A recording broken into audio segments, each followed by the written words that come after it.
presidenta del Comité de Ética de Servicios Sociales de Cataluña, vocal del Comité de Bioética de Cataluña, del Comité por la Integridad en la Investigación de Cataluña y del Comité de Ética Asistencial del Hospital Clínico de Barcelona. Su ámbito de especialización es la bioética y la ética aplicada a entornos profesionales y organizativos. En esta ocasión nos va a presentar la compasión como virtud, una perspectiva filosófica. Adelante, doctora. Muy buenas tardes allí en Chile y buenas noches aquí en Barcelona. Ahora me ven, aparezco a su lado. Bueno, un placer. Cuando Pamela me ofreció la posibilidad, por supuesto, enseguida dije que sí. Me encantó la iniciativa que ella me dio a conocer que estaba montando. Ya lleváis la 5ª jornada, fantástico, la 2ª en humanismo médico. Y un placer estar aquí con vosotros. Voy a dividir mi exposición en 3 partes. Y antes de deciros cuáles son estas 3 partes, ya lo anuncio, no voy a proyectar nada. Nos hemos pasado 15 meses muy empantallados, así que aprovechen para mirar el horizonte, mirar de lejos, porque vamos a estar todos muy mal de vista. Y lo que les pido es que escuchen mi historia, que es de esto de lo que se trata, y que yo gano en persona, igual que ustedes. Así que espero encontrarnos algunas veces de verdad. Ahora aprovechen para mirar el horizonte y déjense llevar por la historia filosófica que les voy a contar. Y la segunda precisión que quería hacer es que pido disculpas por si alguien tiene malos recuerdos de la filosofía. Seguramente no la explicamos bien. No supimos despertar lo que debería despertar una buena filosofía, que es el amor hacia el saber. Así que espero que, aparte de Merlín y Sapereau, de estas series que están triunfando, que se han hecho aquí en Cataluña, se reconcilien con la importancia que la filosofía tiene para pensar el presente y para pensar nuestro mundo, y siempre junto con otras profesiones, ¿no? Clarísimamente con la medicina, con la fisioterapia, con la terapia ocupacional, con todas las profesiones en las que compartimos la esencia que es el cuidar. Bien, las 3 partes en las que voy a dividir mi conferencia son las siguientes. En la primera, me gusta siempre, porque como estamos en un entorno interdisciplinar, explicitar un poquito cómo voy a entender yo las palabras. Por tanto, primera parte, etimologías y aclaraciones, y algunos entuertos y algunos malentendidos. En la segunda parte, voy a centrarme en la importancia de entender la palabra virtud, porque es una palabra que no es usual, es una palabra muy filosófica y en el vocabulario cotidiano se ha perdido. Y hay que volver a los orígenes, etimologías, que están fundamentalmente, no es que sea el origen, pero sí quien mejor la ha pensado. Estamos hablando de Aristóteles en el IV a.C. Pero para que vean que los filósofos no solamente hablamos de hombres blancos muertos en un mausoleo, enterrados, voy a hablar en la tercera parte de la forja y la adquisición. Por tanto, no nos vamos a quedar en el IV a.C., aunque seguimos prometiendo a Hipócrates en el mismo V a.C. Me voy a la tercera parte, donde me voy a centrar en la forja y la adquisición de la virtud, de la virtud de la compasión. Y para ello me voy a centrar en una mujer contemporánea, viva, que es Sheila Ben-Habib, que nos puede ayudar mucho a mejorar la compasión. Entre otros temas que abordaré, la importancia de las comunidades y las prácticas. Las comunidades y las prácticas, como las que aquí nos están reuniendo hoy como una jornada sobre estos temas, y este laboratorio tan interesante de la Universidad de Valparaíso sobre medicina narrativa. Bien, vamos a la primera parte. La palabra compasión, como saben, viene de 2 raíces, una preposición, com, que viene de con, porque la P en castellano antes, la N antes de P es M, es con, y pasión, y esta es la gran dificultad. Pasión, etimológicamente, significa estar, ser afectado por. Pazos es aquello que me afecta, aquello que me afecta. Y las 2 grandes afectaciones son el placer y el dolor. Por ejemplo, la palabra pasión, cuando dices una persona muy apasionada, me apasiona la música, hace referencia a la pasión en el sentido positivo, que genera mucho placer. Cuando hablamos la pasión según San Juan o según Jesucristo, es el sufrimiento que padeció. De manera que la misma palabra puede entenderse positivamente o negativamente.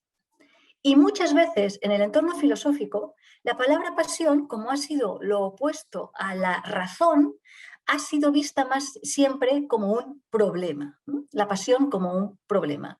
Y por tanto, el sentir con, tanto puede querer decir etimológicamente sentir la alegría del otro como sentir el dolor del otro, con el otro. Pero, sin embargo, con el paso del tiempo, la palabra compasión se redujo al tema del dolor. Y para el placer aparecen otras palabras y hay toda una discusión, y las palabras siempre tienen un contexto histórico y por tanto cambian, se resignifican, pierden un sentido y tienen otro.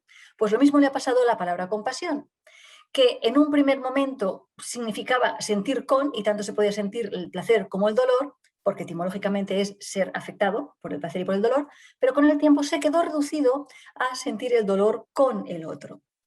Y para las partes positivas, sentir el placer con, pues aparecían otras palabras como simpatía, que también es sin, es el con griego, igual que sindi, que es con justicia, de ahí viene sindicalismo, o empatía, ¿no? Hay toda una discusión sobre si se puede distinguir entre compasión, empatía y simpatía. Yo no voy a entrar, estoy haciendo simplemente las etimologías, pero lo que sí que me interesa es que acordemos que cuando hablamos de compasión, fundamentalmente se ha entendido esa capacidad de sentir el dolor que el otro está sintiendo, sentir con el otro. Y en principio no tenía por qué descartarse la alegría, porque resulta, y esto es interesantísimo, que cuando uno comparte el dolor y por tanto siente compasión, se transforma ese dolor acompañado, ese dolor de alguna manera compartido porque hay compasión y se palía un poquito ese dolor y se introduce un poquito de también, no diría placer, pero sí reducción de dolor. Con lo cual también genera una cierta positividad, no únicamente dolor y todo dolor. Me interesa especialmente recordar, por tanto, que la compasión está fundamentalmente arraigada en el cuerpo, está arraigada en la sensibilidad, en la vulnerabilidad, en aquello que nos afecta porque tenemos la piel extendida por todo el cuerpo y una piel fina y por tanto sensible. Todo nos afecta. Y el dolor del otro no nos debería dejar indiferentes.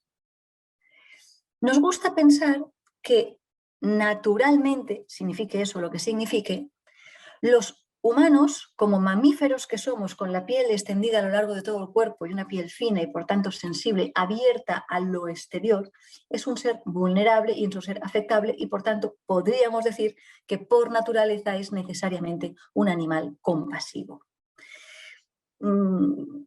Carol Gilligan, cuando hace los estudios discutiendo con Colbert, ella creía que había una ley del amor universal que hacía que los humanos por naturaleza fuéramos con una voz empática, o si quieren todavía más compasiva, y que la perdíamos con la educación.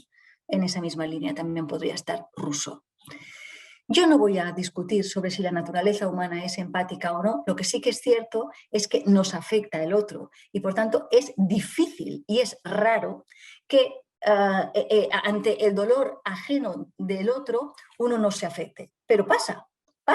Y lo que pasa es seguramente, o bien podemos decir, una problemática de atención al otro, de cerrarse en el otro, de no ver el sentimiento del otro, y eso sin darse cuenta porque no hay atención plena, hay simplemente un descuido, una no atención, y eso es o no imputable según la edad y la madurez moral, pues que un niño no sea consciente del dolor del otro, bueno, pero que cuando vaya creciendo todavía siga sin ser consciente, a lo mejor es preocupante. Yo insisto, no voy a entrar aquí porque no me parece que sea la cuestión interesante desde el punto de vista ético, si la compasión es natural y la perdemos o es creada. Lo que sí que voy a defender claramente es que la compasión es constitutivamente ética y hay que promoverla, forjarla, y si una sociedad no lo hace y por tanto se pierde, sea o no natural, tenemos un problema de involución moral. En un libro de Adorno que escribió, fíjense bien, hace muchos años, pero que hemos vuelto a leer, un librito que se llama Educar después de Auschwitz, totalmente deshechos después de la Segunda Guerra Mundial, el absoluto desconsuelo de ver cómo había fracasado estrepitosamente la compasión. Luego volveré a este tema con Sheila Benjavín. Adorno decía, bueno, es que de lo que se trataba es de educar para que la gente no sea fría, para que la gente no sea indiferente. Como luego veremos cuando hablemos en la tercera parte de Sheila Benjavín, efectivamente puede haber una educación que no vea el dolor del otro. Y por tanto se genere, sin darse cuenta, una frialdad que se llama tradicionalmente una desconsideración. ¿Por qué? Porque ser humano, y por tanto ser un humano es tocar el humus, la tierra, el lugar que nos crea como humanos, cultura, es sentirse interpelado. Levinas decía por el rostro del otro. Sentirse interpelado por el otro. Si uno hace un giro narcisista hacia su interior y se cierra en sí, se pierde mundo y pierde calidad. Y esa apertura al otro constitutivamente es lo que nos constituye como humanos y lo que perdemos cuando nos cerramos, cuando nos replegamos narcisísticamente sobre nosotros y no atendemos a el otro, en este caso clarísimo, que sufre. Este sentirse interpelado significa que la llamada está. Fijaos bien porque esto es muy importante. Uno no decide ser compasivo. Uno siente la llamada de la compasión. Otra cosa es que luego la responda o no la responda. Pero la siente. ¿Por qué? Porque no es la llamada de uno a sí mismo, sino que es el otro el que nos interpela. Y la palabra de responder, eso se llama cuidado. Por tanto, no hay cuidado propiamente dicho sin ese sentimiento de compasión. Como podéis imaginar, esa palabra degeneró, la palabra compasión degeneró y en determinados entornos se tradujo demasiado como caridad y también se malentendió, como la promovió San Agustín de Hipona, o todavía peor como piedad. Cuando la compasión entra en el mundo cristiano, San Agustín, Caritas, y en el mundo de la piedad, de la lástima, de la conmiseración, hay muchas personas que empezaron a odiar esa palabra. No me gusta que me tengan piedad, que me tengan compasión, no me gusta que se practique la caridad, eso es asistencialista. Y entonces hubo un momento en que la compasión entró en determinadas tradiciones occidentales, nunca en las budistas, y la secretaria ha empezado citando al Dalai Lama, el mundo budista nunca perdió la tradición fuerte, importantísima, central en su ética, como es la compasión, pero en la filosofía occidental sí que pasó eso. Los cristianos hacen una lectura, la tradición católica cristiana, hace una lectura de la compasión y la asocia demasiado con una asimetría asistencialista que humilla, que genera todavía más asimetría. Y lo que quería la compasión era no tan asimetría, no tanta verticalidad, no tanto poder sobre ti, superioridad porque yo puedo cuidarte y lo hago y lo decido, sino que se trataba más bien de una fraternidad, de un igual a ti y de un hoy me pasa a mí, perdón, te pasa a ti, pero cualquier momento me podría pasar a mí. Y me gusta estar en un mundo en donde la gente atiende, está atento, tiende y da socorro, da auxilio, da amparo.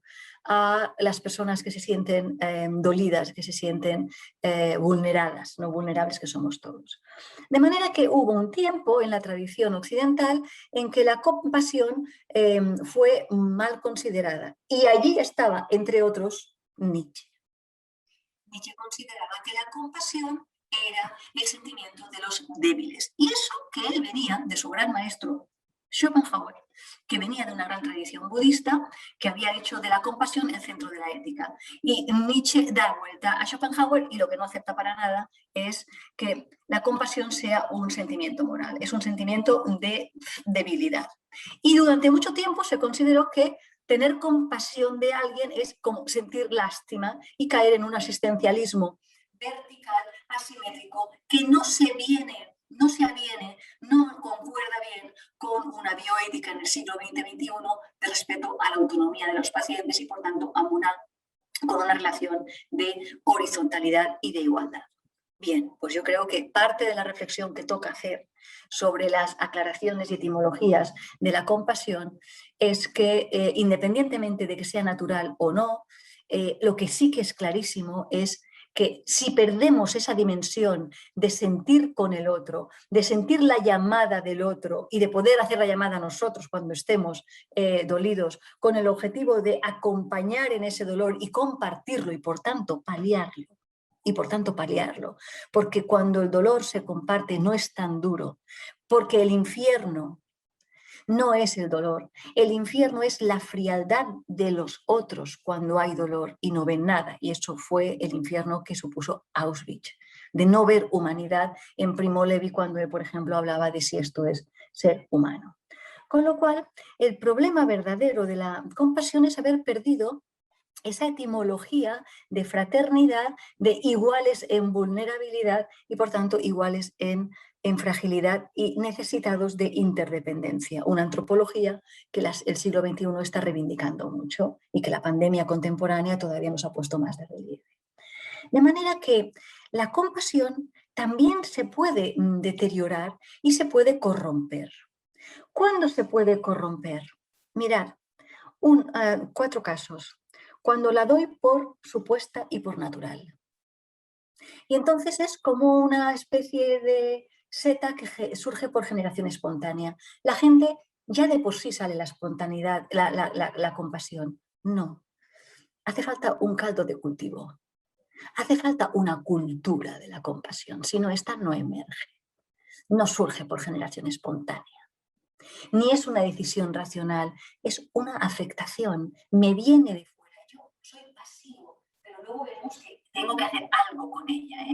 Tiene una clara dimensión sentimental. En el inicio es sentimental, me afecta, pero tiene luego también una dimensión de racionalidad, como enseguida luego explicaré.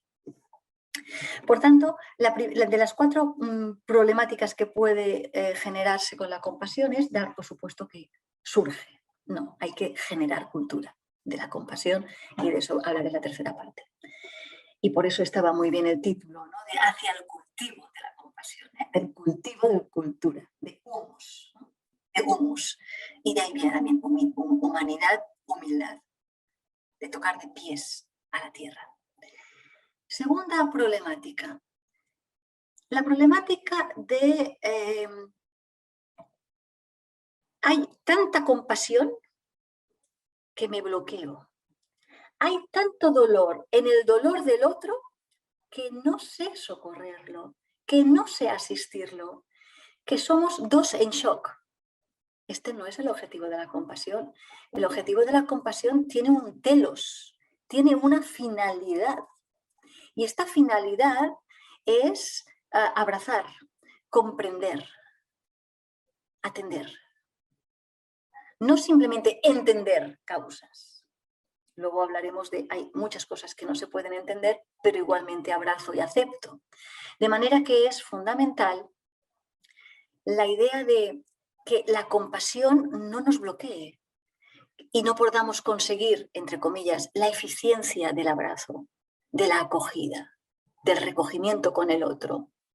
Y por tanto, no se trata de que antes había uno que sufría y ahora somos 2 y por tanto doble sufrimiento, 2 sufriendo. No, no. El telos es uno que sufre, el otro que se siente llamado a atender ese sufrimiento y por tanto le afecta y sufre con el otro, pero tiene una capacidad de responder y de sostener al otro en un abrazo metafórico o real, eficiente, de rebajar ese dolor. Por tanto, la compasión no es dos sufriendo. La compasión es atendiendo un segundo el dolor del primero, que hace que ambos sientan que el dolor es un poquito más soportable, porque hay alguien que lo soporta junto a mí, conmigo. Una tercera problemática sería la de la indiferencia. La indiferencia. Es lo que podríamos hablar con Adorno, la frialdad, ¿no? Es terrible la frialdad o la indiferencia. Es lo de Primo Levi de si esto es ser humano, ¿no? El que no veas el dolor del otro. El que no se vea el dolor del otro. Es esa frialdad que no siente ni la llamada. Que no siente ni la llamada. Podría haber personas con una cierto, podemos hablar incluso de un cierto autismo, Asperger, que no sea capaz de sentir la llamada del otro. Pero qué importante es la educación. Para suplir con educación, para suplir con razones, tú tienes que prestar más mirada atenta porque tu sensibilidad ahí no te ayuda y te falla. Y por tanto, qué importante es educar y suplir con cierta racionalidad la falta de información que te da la hiposensibilidad, ¿no? Pero luego tenemos una cuarta y última problemática con una compasión no bien gestionada, no bien educada, no bien acompañada, con lo cual estoy ya discutiendo que la compasión se educa, una desproporción en la respuesta que das, ¿no? Una desproporción que es exagerada. Por tanto, unas veces puede ser una hiposensibilidad que no te hace escuchar la llamada y otra es una hipersensibilidad que no llega al bloqueo porque tienes una respuesta, pero es una respuesta que no atiende al otro, sino que lo suple y se coloca paternalísticamente, verticalmente, y entonces genera la humillación, genera el infantilismo, genera la expropiación del dolor del otro. Y no te preocupes que yo me ocupo de todo. No, yo no quería que me privaras de mi dolor. No te vayas, dolor, última forma de amar, decía el poeta. Se trata de compartir el dolor, ¿no? Y a veces esa respuesta desproporcionada no está dentro de lo que podríamos llamar una compasión, que voy a llamar así, normativa, como debería ser. Y por tanto una compasión ética, no meramente emoción sentimental. Y ya avanzo temáticas. Los nazis podían ser muy empáticos, muy simpáticos, pero sobre todo podían llegar a ser muy compasivos con un animal que ellos apreciaban y que moría, con a uno de sus hijos. Nosotros aquí en España se ha dicho que bueno, el general Franco era muy afectuoso con sus nietos y como padre de familia y con su mujer, y que por tanto era muy compasivo, claro, pero con los suyos. Y este es el problema, ¿no? Que la compasión es, diríamos así, fundamentalmente con los otros. Y los otros, en una sociedad moralmente evolucionada, no son solamente también los humanos. Deberíamos también mantener un concepto, como muy bien lo defendió Hannah Arendt, de una mentalidad ampliada y por tanto también sentir compasión por el medio ambiente, por las plantas, por la flora, por todo aquello que está vivo y tiene una historia. Porque lo vivo es lo fue, metabólico. Pero los animales que tienen una cierta capacidad de memoria y de raciocinio, de memoria, de identidad, tienen una biografía, explican historias. Y el humano se constituye fundamentalmente explicando historias. Y esas historias siempre empiezan por lo que me interesa. Interese. Estoy entre los seres y lo que me afecta cuando estoy entre ellos. De manera que la compasión es una vertiente fundamental en el progreso moral de una persona, en el desarrollo moral de una persona y de, por supuesto, una profesión que está atendiendo a la persona en condiciones de vulnerabilidad por razón de su problemática de salud. Vamos a la segunda parte. Perdona, antes de la segunda parte me quedaban unas precisiones muy breves. Creo que en esta época de pandemia hemos descubierto la interdependencia de todos a nivel global. Hemos sentido que lo que nos pasa aquí en España les pasa también a India, al Reino Unido, a Chile, a Argentina. Hemos visto, por tanto, que la interdependencia es más evidente que nunca y que nos tocaba gestionar la incertidumbre. Y quería dedicarle unos minutos a dos nociones de incertidumbre. Porque estamos en la Facultad de Ciencias de la Vida, de Medicina, y me interesaba recuperar esta segunda noción de incertidumbre. La mayoría de la incertidumbre de la que ustedes conocen es la que tiene que ver con... me dicen que se oye con dificultad, voy a aumentar un poco más mi altavoz, a ver si ahora me escuchan mejor. Decían que la incertidumbre a la que normalmente estamos bastante acostumbrados, y es el contenido que sabemos, es la incertidumbre que intenta combatir la ignorancia. La incertidumbre es ir combatiéndola con más saber. Con lo cual, la incertidumbre de hace 15 meses, cuando no teníamos vacunas, pues era mucho mayor respecto del COVID-19 que la que tenemos ahora. Por lo tanto, hay una incertidumbre que es cómo gestionamos la ignorancia y se trata de despejar incógnitas y para eso tenemos instituciones muy potentes que son las instituciones científicas que se dedican también a ser compasivas a su manera, no es una etiqueta, sino que les afecta el dolor de tanta gente y nos ponemos manos a la obra y cerebros a la obra juntos a pensar. Pero lo que inicia la problemática es la afectación de la enfermedad a nosotros, los humanos, ¿no? Por tanto, la primera incertidumbre, que es la más usual, es la que combate la ignorancia y se trata de despejar incógnitas.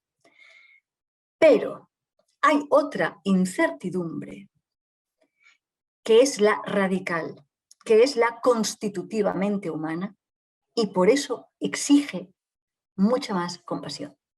Es la incertidumbre que combate la ignotancia. Me invento la palabra. Ahora no se trata de lo que ignoramos, sino de lo ignoto, de lo que nunca nadie sabrá.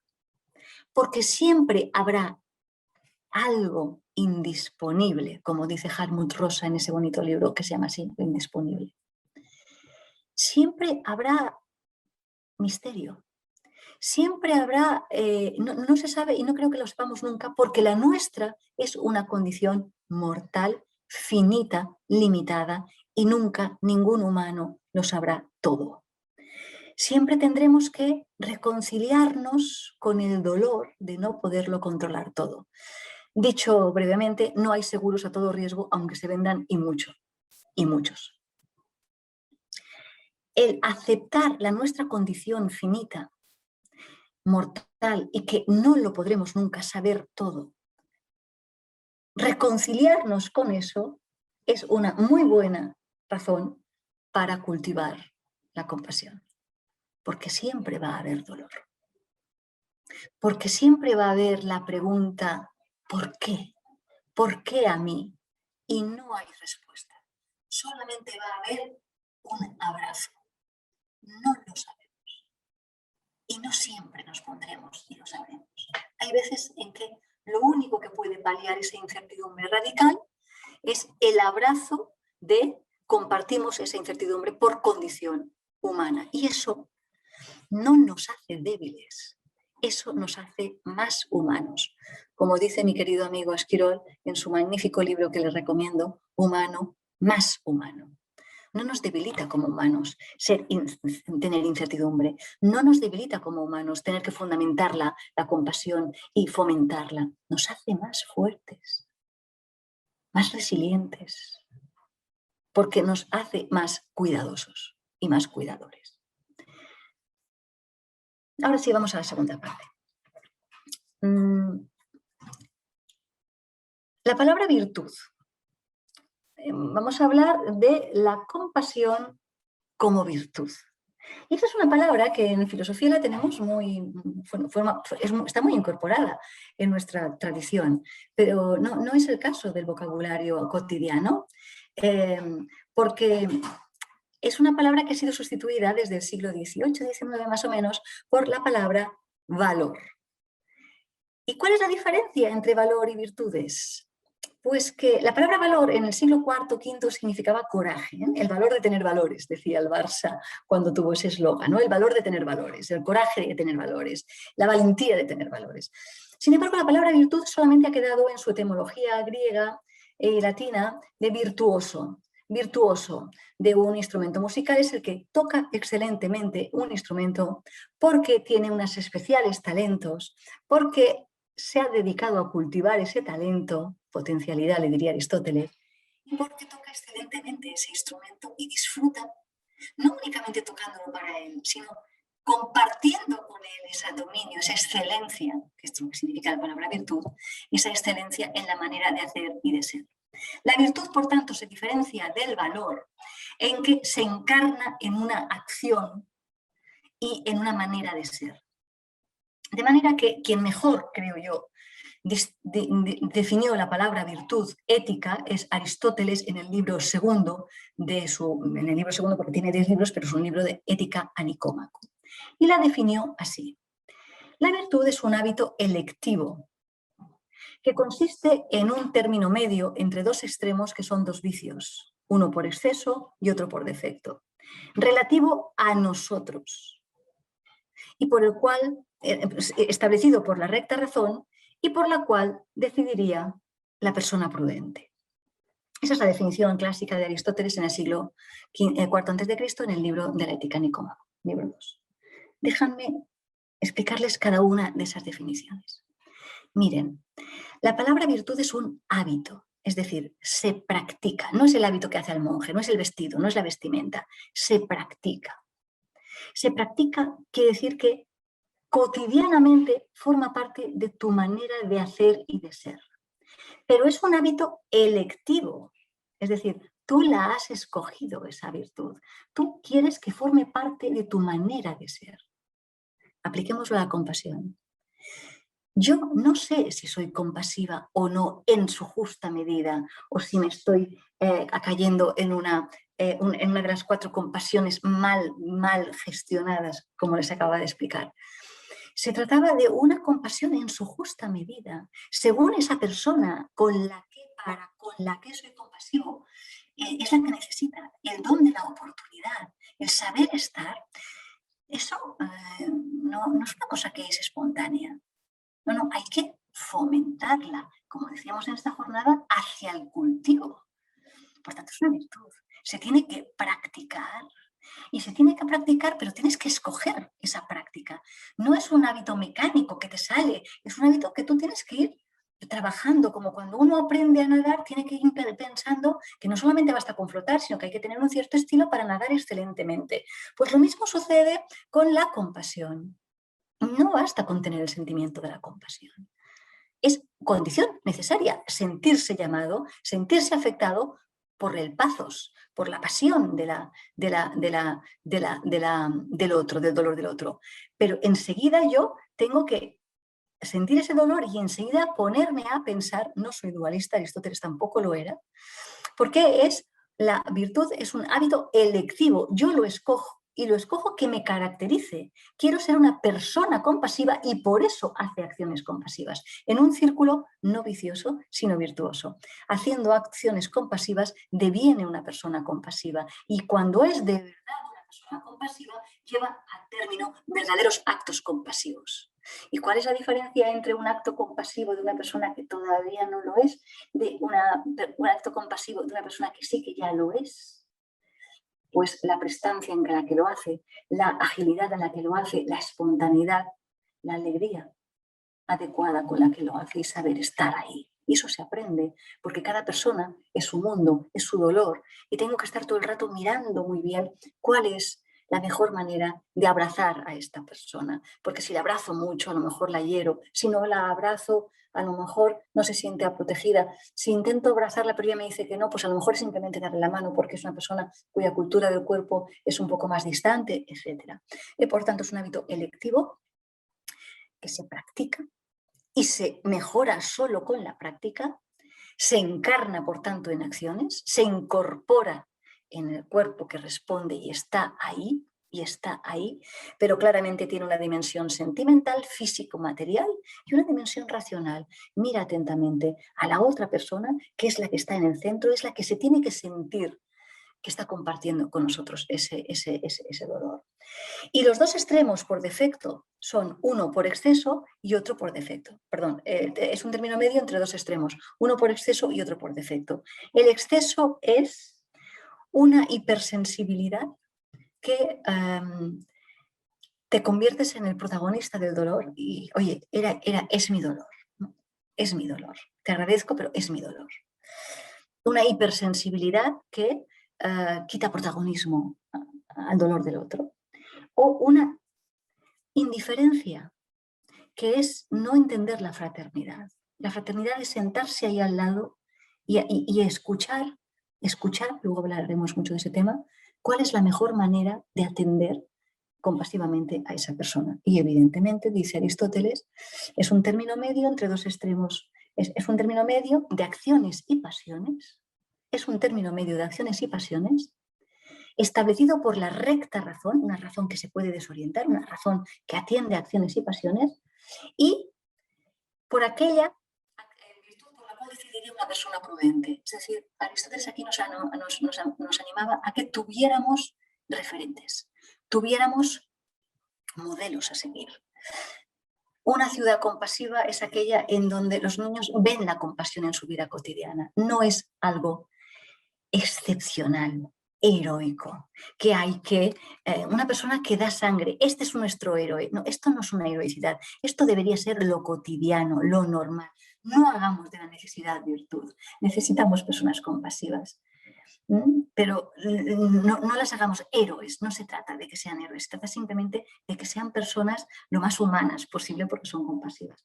Por tanto, necesitamos referentes, porque la compasión se educa y se educa viendo historias, compartiendo historias, escuchando historias y por lo tanto estando rodeados de historias compasivas y de personas que llevan a cabo esos actos y acciones compasivas. Y por lo tanto necesitamos una cultura, comunidades, ciudades compasivas. Vamos ahora sí a la tercera parte. La forja y la adquisición de la virtud. Y esto ya ahora, de la virtud de la compasión, lo voy a ligar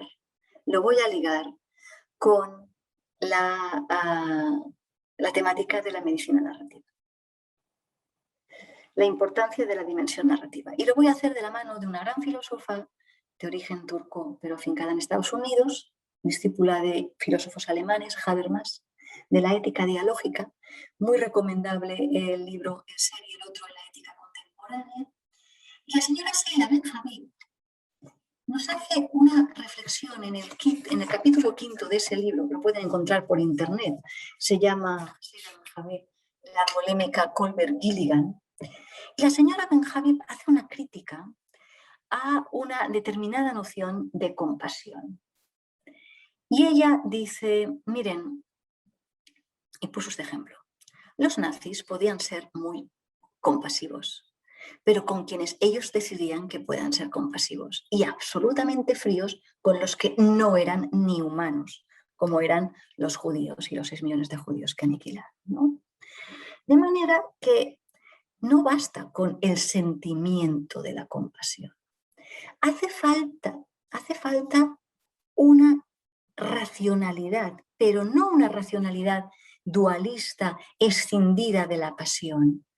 No, sino es la misma moneda, el humano y su cuerpo, situado siempre en un contexto, en un mundo en el que le afectan las cosas, le afecta lo que le pasa. Y el humano es un animal que explica y cuenta historias y no las puede explicar y contar historias hasta que no les está escuchando. Y además es un animal biográfico que forja su ethos, su carácter, su identidad a partir de las narraciones que hace de sí mismo. Pues la señora Sheila Benjamin se dio cuenta que la compasión tiene una clara cara emotiva. Y la principal y primera, con ella empieza todo, que es la compasión. Pero tiene una segunda cara, que es la racionalidad que analiza ese sentimiento y lo va dirigiendo y lo va corrigiendo para encontrar la justa medida.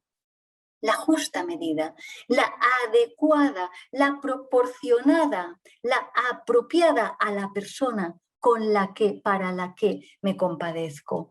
Con lo cual no es una sustitución del otro, quita el otro y sufro yo. No es quítate un dolor del otro y pásamelo a mí para que tú no sufras tanto. No va por aquí la cosa. Se trata de una moneda con la cara y la cruz.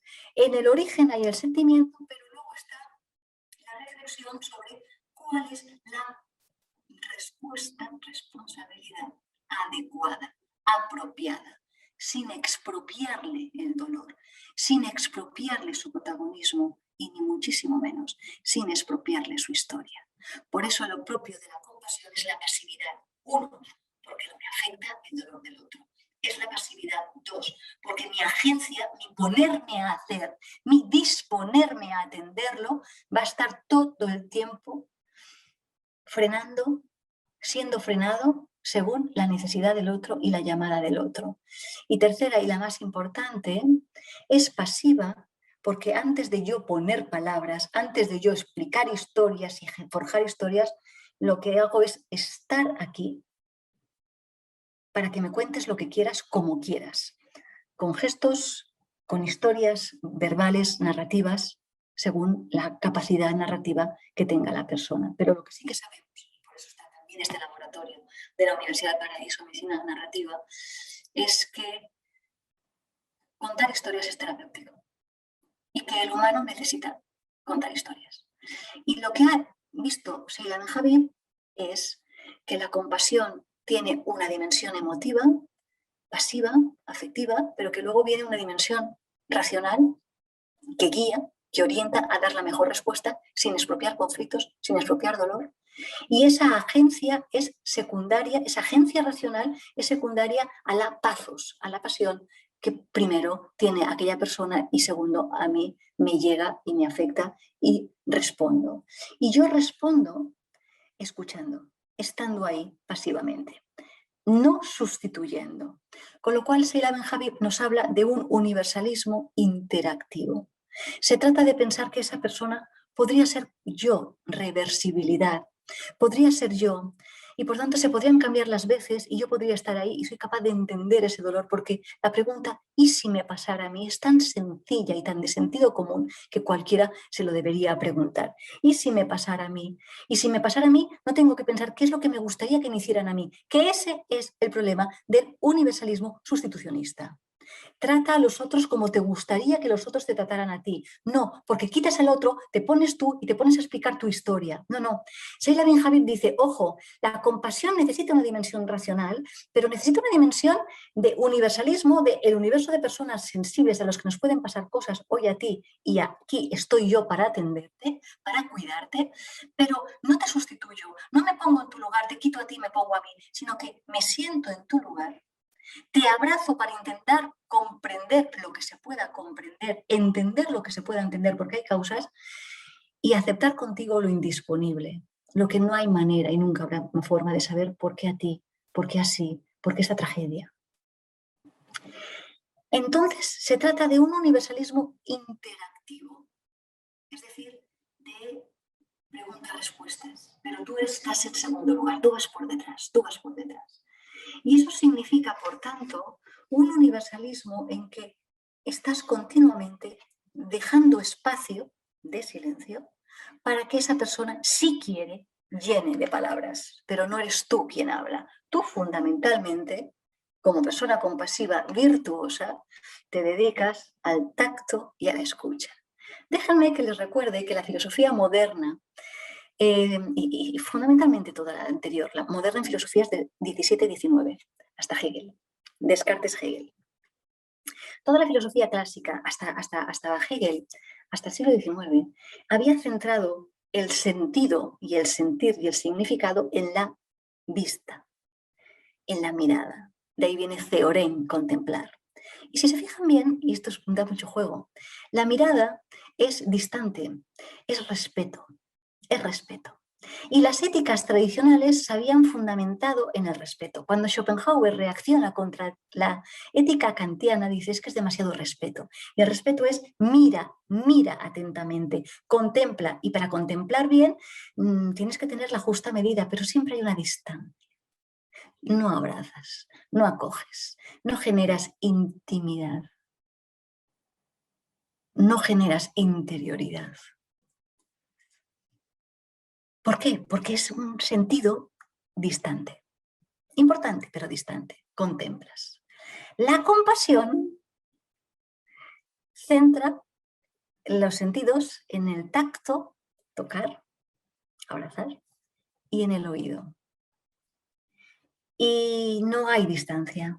La distancia no hay. Es un deseo de comunión. Y por tanto, vamos al tema de comunicar.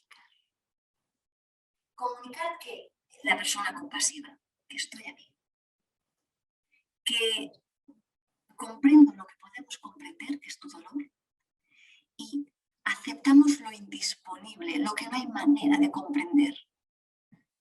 Y querer entender, que decía Hannah Arendt, quiero comprender, quiero entender, y no se puede. Y no se puede.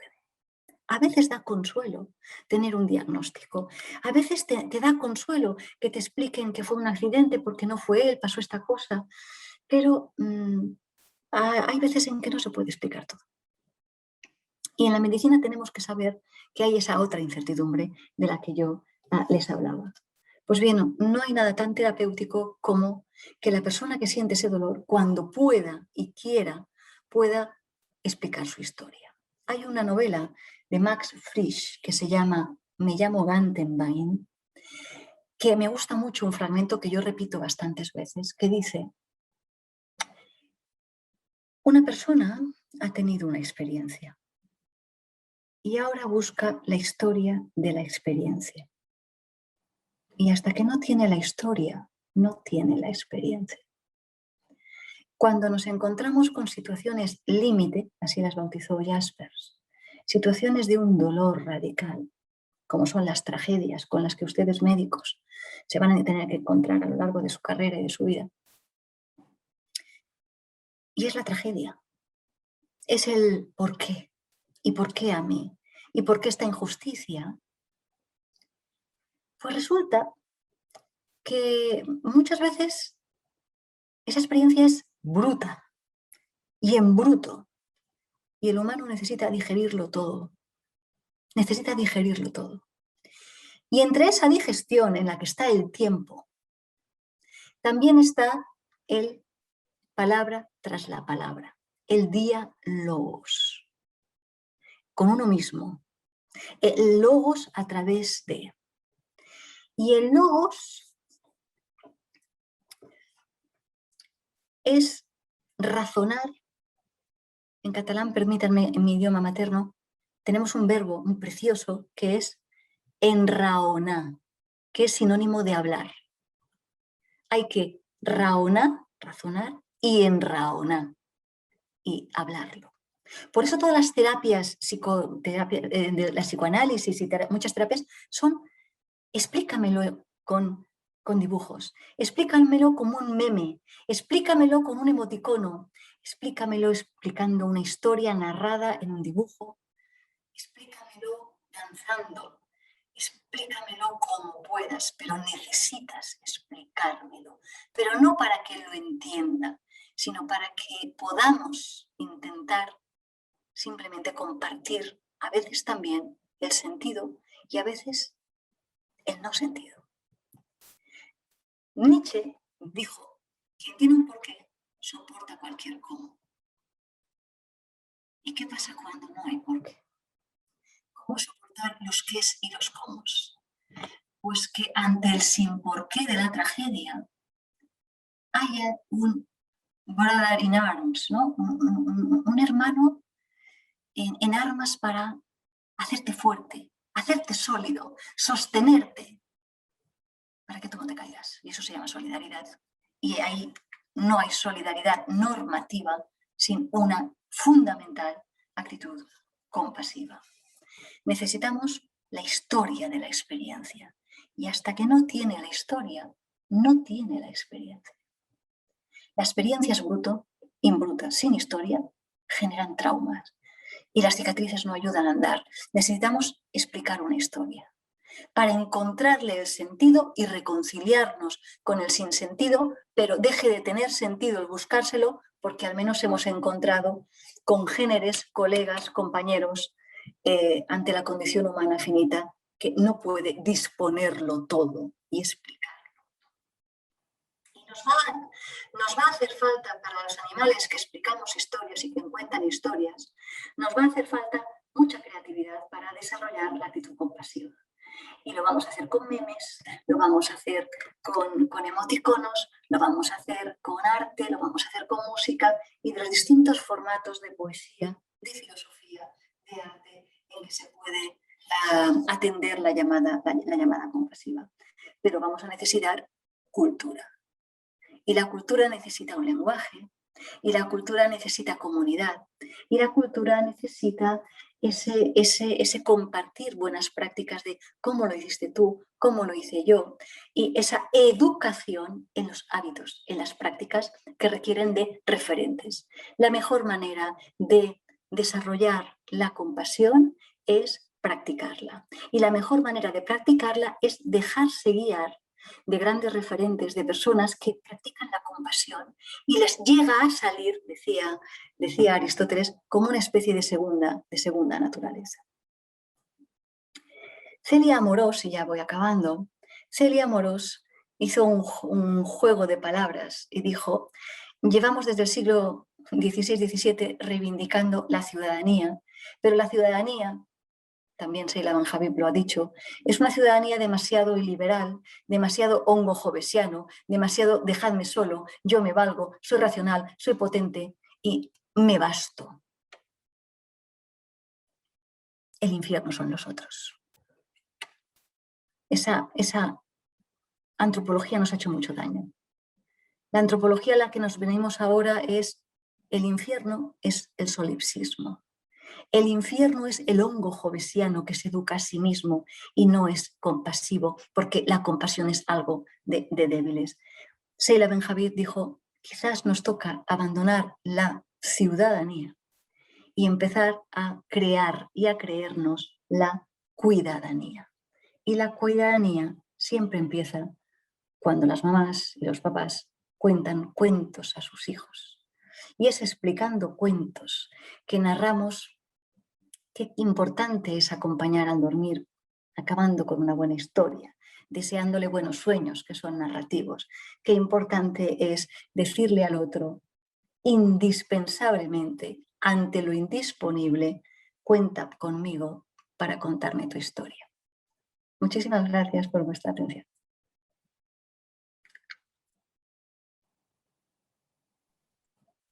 Muchísimas gracias a usted, doctora. Le agradecemos por la presentación.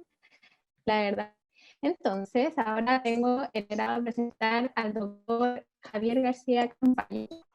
Bueno, aquí está. Se los dejo y que va a presentar acerca de la importancia del cultivo de la compasión en los profesionales de la salud.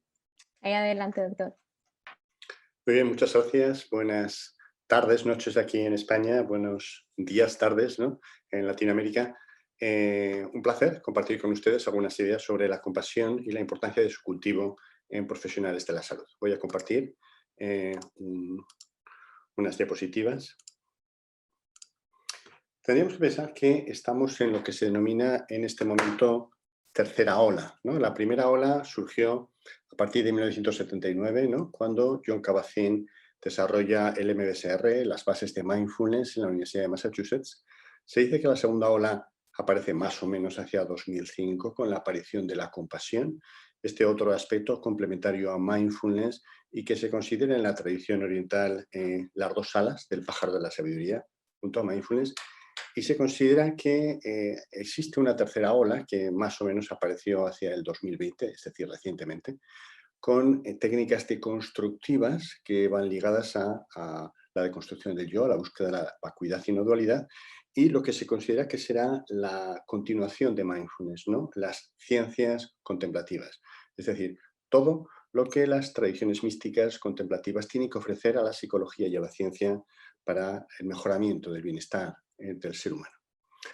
Si vamos directamente a hablar de compasión, ya se ha hablado ampliamente en la exposición anterior, ¿no?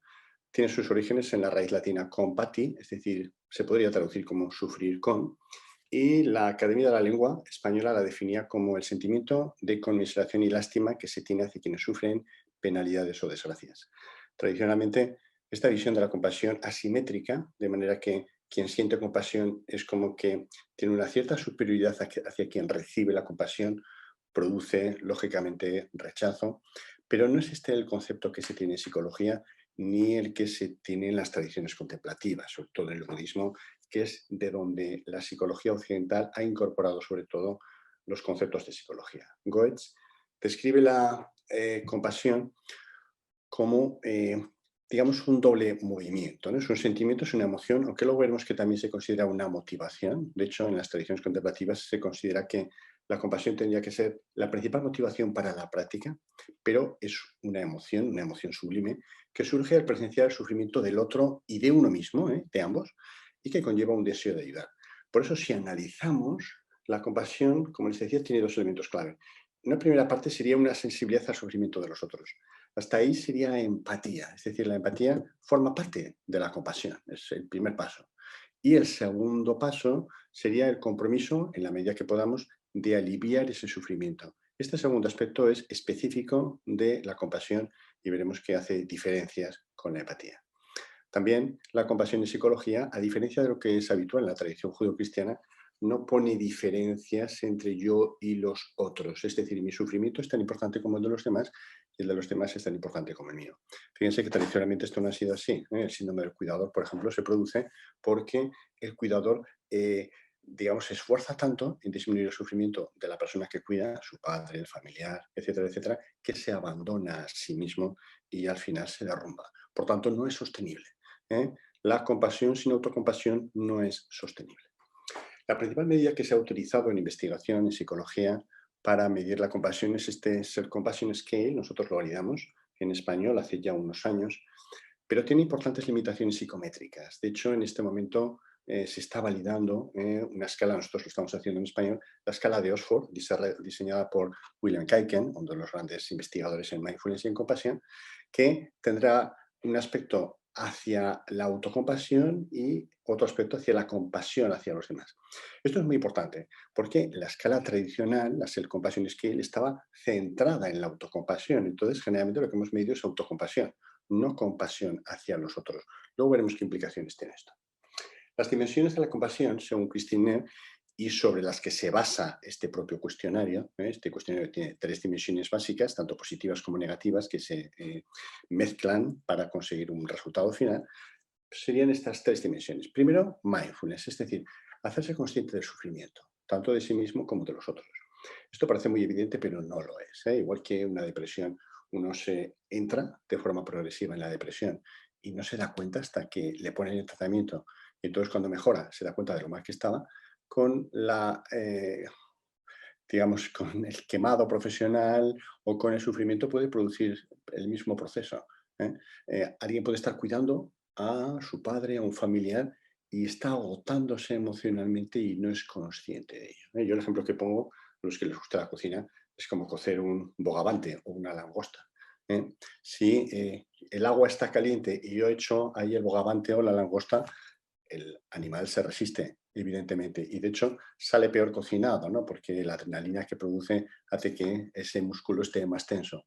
Pero si se le mete en agua fría y se le va cocinando, progresivamente se va acostumbrando a ese agua caliente y no se resiste, sale mejor cocinado, pero sobre todo lo llamativo es que no se resiste. Esto es lo que pasa. Si estamos continuamente sometidos al estrés, va a producir un malestar psicológico que forma parte de nosotros y no nos damos cuenta. Segundo elemento, La segunda dimensión de la compasión, según Kristin sería la humanidad compartida. Es la experiencia humana compartida, es la sensación de que cualquier cosa que nosotros pensemos, hagamos o sintamos, le ha pasado a millones de personas anteriormente, en este momento y en el futuro. Es decir, es absolutamente humano. Una experiencia frecuente en la consulta es que un paciente nos diga, doctor, esto que le voy a contar, seguro que no se lo ha contado a nadie. La experiencia es que nos lo han contado a 100 personas más, por lo menos, porque cualquier situación humana eh, está compartida por todos los demás. Otro aspecto importante de la humanidad compartida es que nos permite gestionar la culpa. Por eso es la dimensión más terapéutica de todas. Imagínense una relación de pareja, por ejemplo, ¿no? Que se rompe. Tenemos que gestionar la culpa. ¿Quién tiene la culpa? Mi pareja, que ha sido mala conmigo, etcétera. Yo, que no he sido buena pareja, etcétera. Al final, genero culpa hacia mí mismo o culpo al otro y le odio y genero, en cualquier caso, emociones negativas.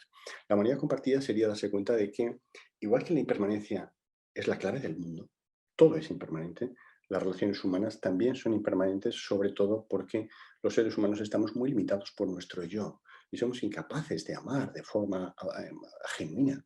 Por tanto, nuestras relaciones van a tender a romperse. No deberíamos centrarnos en la ruptura de la relación, sino en la maravilla de haber podido estar 5 años, 10 años, el tiempo que sea, juntos. Es un salto por elevación, la humanidad compartida, que evita los sufrimientos de culpa y de odio. Y el tercer elemento sería la autocompasión, ya que en este momento estoy sufriendo, lo que tengo que hacer no es machacarme, no es castigarme, culpabilizarme, sino darme afecto. Los beneficios de la compasión son importantes, hay muchos estudios y no voy a insistir mucho en esto, pero está relacionada inversamente con la psicopatología, a mayor compasión y autocompasión, menor patología tipo ansiedad, depresión, etcétera. No solamente disminuye el afecto negativo, sino que aumenta el afecto positivo, aumenta el bienestar y la resiliencia, porque luego veremos, permite una reinterpretación positiva de los sucesos vitales negativos. Está asociado a otros constructos de psicología positiva como la felicidad, la sabiduría, la curiosidad y la iniciativa personal. Reduce los niveles de rumiación, ansiedad, depresión y, como les decía, es especialmente eficaz en personas que proceden de entornos hostiles. Disminuye, y estos 4 elementos son los más importantes, la autocrítica, la autoexigencia, la culpa y la vergüenza. Cuando predominan estas emociones, la compasión, la autocompasión es especialmente útil. Hay bases biológicas, Paul Gilbert habla de esto. Habría un sistema cerebral que es el de satisfacción, calma y seguridad, que es la base biológica del apego y de la compasión. Proporciona seguridad, paz y alegría. Y se activa cuando uno es niño, cuando es abrazado en situaciones de peligro, que llora, y por tanto se siente seguro. La seguridad va ligada a la compasión. Uno no puede ser compasivo afectuoso si no se siente seguro. Esto es un tema clave. Y de adulto cuando se desarrollan relaciones satisfactorias, significativas y colaborativas. Lo que dice Paul Gilbert es que si los individuos nacen en entornos inseguros o amenazantes, o experimentan críticas o agresiones constantes, son autocríticos y poco compasivos, no solo con ellos mismos, sino con los demás, con lo cual el proceso se transmite de una generación a otra. Y no tienen desarrollo maturado el sistema de autocalmado o de autorregulación emocional que está relacionado con la oxitocina y con los opiáceos. El burnout, el famoso quemado profesional, es una fatiga de la empatía, no de la compasión. Las áreas cerebrales de empatía y compasión son diferentes. La empatía sería sentir el dolor ajeno, es la primera fase de la compasión, pero la empatía es que va produciendo aversión. Si uno tiene empatía sistemáticamente y no añade el segundo aspecto de la compasión, al final se agota. Y eso es lo que vemos en las escalas como las de Maslach, que produce un aumento de una dimensión que es el cinismo. Uno ya no le importa el sufrimiento de los demás porque no puede soportarlo. Tiene que generar compasión, que es alegrarse porque puede ayudar a otros a mitigar su sufrimiento. Esto produce un refuerzo. Es decir, la empatía al final se agota, se calcula que a los 6 meses produce una sensación de agotamiento y aversión, mientras que la compasión no, se refuerza sistemáticamente, nos produce una sensación de bienestar, la sensación de ayudar a otros. En este libro resumimos casi todo lo que había sobre compasión, lo escribimos hace varios años con un par de compañeros, y hay 5 grandes protocolos de compasión: el MSC de Kristin Neff, que está basado en la psicología occidental y en la tradición budista; el CFT, terapia focalizada en la compasión, de Paul Gilbert, británico, sobre todo psicología occidental, aunque hay algunos temas de psicología tibetana, sobre todo lo que es los modelos de apego basados en el modelo del Jidam tibetano; el entrenamiento en el cultivo de la compasión, del Lama Thupten Jinpa, tradición budista, sobre todo práctica de Loyon, una de las prácticas más avanzadas del budismo tibetano; el CBCT también de Lama Tenzin Gyaltsen, de la Universidad de Emory, tradición budista también, Loyon, y nosotros desarrollamos un modelo con Marcelo de Marzo, un buen amigo brasileño de la Universidad Federal de Sao Paulo, basado en la psicología occidental, teoría psicodinámica y evolutiva, y terapia de compasión basada en los estilos de apego, porque ya hemos dicho que el apego es clave para la compasión, ¿no?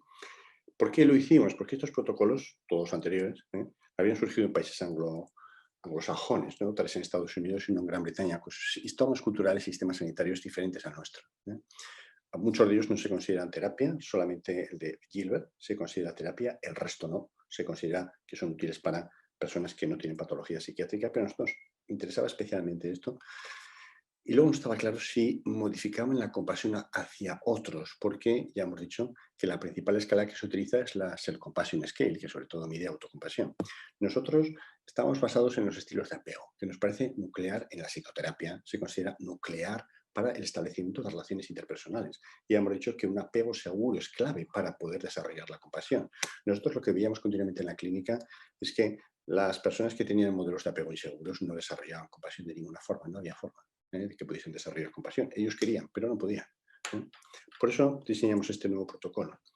¿Cuáles son los mecanismos de acción de la compasión? Disminuir de la autocrítica. Las personas autocompasivas no describen sus debilidades sintiéndose aislados, sino que utilizan el plural, nosotros, y hacen referencias sociales. Fíjense, una persona compasiva no diría, es que yo soy una persona limitada, egoísta, no, sino que diría, nosotros, los seres humanos, tenemos grandes dificultades, ¿no? Para expresar amor, para poder conectar unos con otros. No hay una individualización. Se disminuyen las rumiaciones, ¿no? Porque no se fomenta esa proliferación mental. Y para mí lo más importante de todos, después de la regulación de emociones, que esto también es común a mindfulness, sería la repercepción positiva de los sucesos vitales negativos. Para mí esta es la técnica terapéutica más potente. A mí me han ocurrido situaciones negativas en el pasado, pero puedo reinterpretarlas de forma positiva y la compasión hacia mí y hacia los demás lo permite, con lo cual no voy a cargar ese pesado fardo que es esa situación negativa. ¿Qué datos hay sobre la eficacia de la compasión en profesionales de la salud? Pues múltiples estudios demuestran que el entrenamiento en compasión incrementa la compasión, mindfulness, empatía. Eso está absolutamente sabido. Si uno entrena la compasión, desarrolla compasión, también mindfulness, porque va muy ligado, también empatía, que es una parte de la compasión. Y si tiene niveles previos de compasión o entrenamiento en compasión, disminuye el afecto negativo, evita el burnout, que es fatiga de la compasión, el estrés, la insatisfacción con el trabajo, y también aumenta el afecto positivo, es decir, bienestar psicológico, felicidad, engagement con el trabajo, es decir, se siente mucho más vinculado a su hospital, a su servicio, al sitio donde está trabajando. Estamos hablando sobre todo de profesionales de ayuda, de la salud, trabajadores sociales, etc. Sin embargo, lo que demuestran los metaanálisis es que no hay estudios que confirmen cambios en los profesionales que produzcan cambios en el trato a los pacientes. ¿Me explico? Uno interviene sobre médicos y enfermeras, tienen más compasión y más mindfulness, pero no se sabe si eso modifica su trato sobre los pacientes porque no hay estudios. No se han usado medidas de resultado en pacientes, solo medidas de cambio en profesionales. No hay lo que se llama estudios en tercera persona.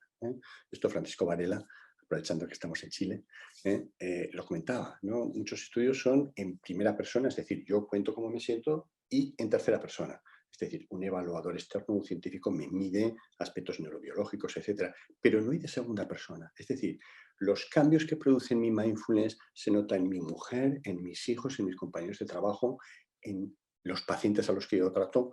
No lo sabemos, no hay estudios. Les pongo ahí la cita para que vean que este es uno de los temas por investigar que faltan y que tendríamos que dedicarnos a ella. Nosotros, como les decía, desarrollamos este modelo basado en los estilos de apego, que tiene las siguientes bases teóricas, ¿no? Terapia de aceptación y compromiso, dialéctico-conductual y algunos aspectos teóricos del budismo, que, por ejemplo, la reconciliación con los padres está muy basada en el budismo y, por supuesto, toda la teoría del apego. La teoría del apego lo que dice es que los individuos que crecen, como ya hemos comentado, en ambientes inseguros o amenazantes y experimentan críticas constantes, van a ser autocríticos y poco compasivos, porque el pobre modelo parental de los padres o cuidadores los primeros años de vida hacen que carezcan de figura de apego. Por tanto, no tienen desarrollado el sistema de autorregulación que comentaba Gilbert, ligado a la oxitocina, y cualquier activación emocional les genera sufrimiento. El objetivo de este modelo sería mejorar la relación consigo mismos, desarrollando una buena figura de apego seguro, mejorando ese apego, lo cual va a tener una influencia increíble sobre el entorno, no solo sobre uno mismo. Por supuesto, reduciría la ansiedad, la depresión y la actitud autocrítica. Bartholomew y Horowitz hicieron una clasificación que se utiliza actualmente mucho y que se puede medir con cuestionario, donde define 4 modelos de apego.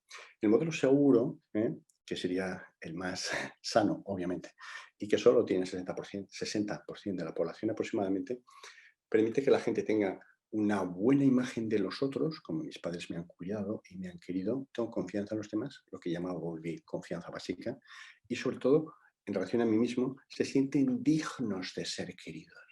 Claro, esto va a facilitar una relación de confianza, de autocompasión, de dependencia hacia los demás si hace falta y de buena relación interpersonal increíble. Habría un modelo preocupado en que los niños de pequeños han sido cuidados a veces por sus padres, pero otras veces no. En dependencia, por ejemplo, de patología, ¿no? Los padres igual tenían una depresión o una enfermedad psicosomática. Cuando no estaban enfermos les cuidaban bien, pero cuando estaban enfermos tenían que centrarse en sí mismos, con lo cual el niño no estaba cuidado. Entonces estos niños desarrollan confianza en los demás, pero de forma dependiente porque sienten que no les van a querer si no hacen algo especial para que les quieran. Por eso son dependientes. Intentan de alguna forma llamar la atención de los demás para que les quieran, ¿no? Habría un tercer modelo que sería el de rechazo, donde hay una cierta desconfianza hacia los otros. Generalmente son personas que han tenido que valerse a sí mismas, que los padres no les han cuidado demasiado, no han sido demasiado expresivos emocionalmente y que se han tenido que sacar ellos las castañas del fuego, que decimos aquí en España, es decir, se han tenido que cuidar a sí mismos. Este modelo, lo insisto y lo pongo en rojo, es bastante frecuente en sanitarios. Muchos médicos, enfermeras, son extraordinarios profesionales que cuidan mucho a otros, pero son incapaces de dejarse cuidar. Son muy malos pacientes. Esto lo han visto frecuentemente y tiene que ver con el estilo de apego. Tiene que ver con el estilo de apego. Y luego estaría el último estilo, el temeroso, que es el más patológico, es cuando ha habido maltrato físico, psicológico, sexual. Y este tipo de personas no tienen ninguna confianza en los demás, obviamente, ¿no? Porque si sus padres les han maltratado, ¿qué van a esperar de los demás? Pero lo que aún casi es peor, tienen muy mala imagen de sí mismos. Tienen la sensación de que no son dignos de ser queridos. Claro, esto va a hacer que tengan unas graves dificultades para las relaciones interpersonales. Algunos estudios, hemos hecho unos cuantos, sobre este modelo, el ABCT, basado en estilos de apego, y pueden ver que mejora, por supuesto, la compasión en gente sana, pero es que mejora el estilo de apego. Quitando el modelo temeroso, cuando ha habido maltrato, que aquí habitualmente hay trauma y se requieren otras técnicas asociadas, tipo MDR, etcétera, aunque con todo mejoraban, pero sobre todo los que mejoraban espectacularmente era el modelo de rechazo y el preocupado, que tendían a ser mucho más seguros, mucho más confiados. Y eso hay pocos estudios que demuestren una mejora en los estilos de apego, pero este modelo de compasión sí que lo mejoraba. Producía cambios a nivel biológico, por ejemplo, el BDNF, ¿no? El factor neurotrófico ligado al cáncer, ¿no? Y también era coste efectivo. Este estudio era en fibromialgia y se ve que el estudio de implementar compasión basada en estilos de apego en el sistema sanitario ahorraba dinero. En los países, como generalmente en Europa, donde el sistema sanitario es público, los estudios de coste-efectividad son obligatorios.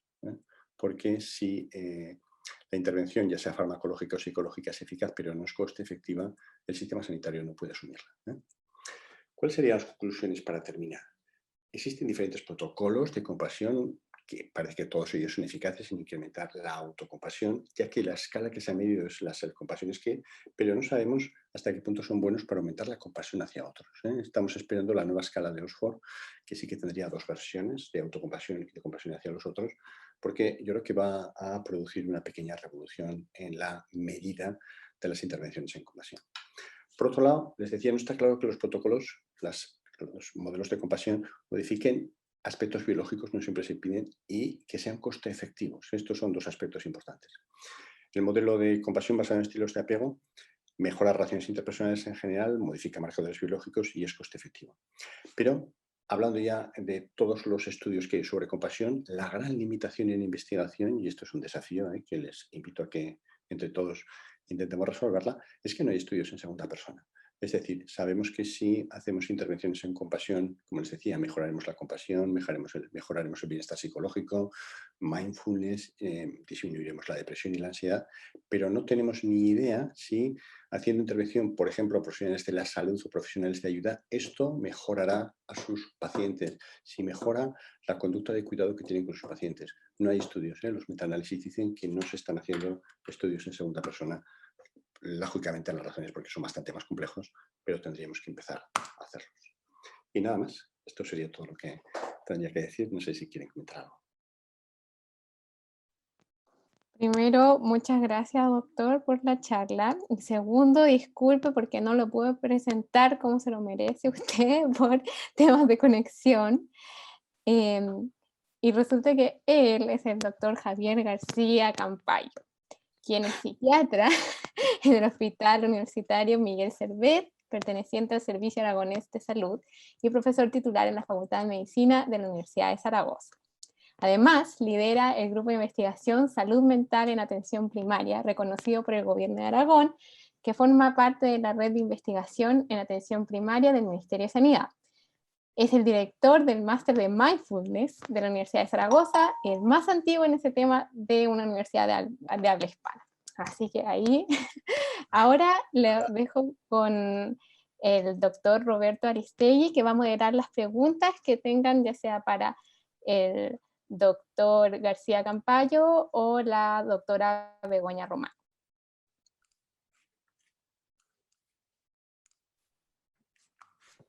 Sí, soy Roberto Aristegui, saludo a nuestros expositores, panelistas. Tengo que decirles Un que... momento. No se ven ni Roberto ni Begoña.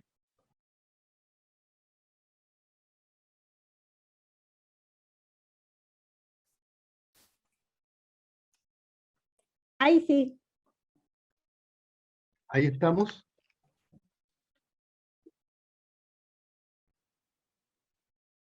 Bueno, los saludo con mucho gusto. Entiendo que ahora sí se me puede ver, ¿no es cierto? Saludo entonces a nuestros expositores, panelistas con quienes hemos dado inicio a esta jornada, a la doctora Begoña Román y al doctor Javier García Campayo.